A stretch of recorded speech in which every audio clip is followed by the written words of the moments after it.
Hello friends, నేను మీకు already last వీడియోలో చెప్పాను. మేమైతే అరుణాచలం వెళ్ళాము, అక్కడ గిరి ప్రదక్షిణం చేసాము అని. మేమైతే అరుణాచలం నుంచి చిదంబరం వచ్చాం. ఇక్కడికి క్లాసికల్ డ్యాన్స్ నేర్చుకుంటున్న వాళ్ళు వచ్చి దర్శనం చేసుకుంటే చాలా మంచిది. అండ్ ఇక్కడ డ్యాన్స్ వేసినా మంచిది. మేము కూడా దర్శనం చేసుకున్నాం అండ్ అక్కడ కొన్ని స్టెప్స్ కూడా చేసాము.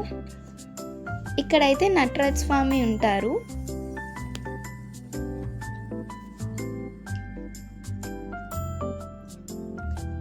ఈ టెంపుల్ అయితే చాలా పెద్దది. మేమైతే నెక్స్ట్ ప్లేస్కి ఇంకా స్టార్ట్ అవుతున్నాం. మేము ఏ ప్లేసెస్కి వెళ్ళాము అని నెక్స్ట్ వీడియోస్లో ఉంటాయి.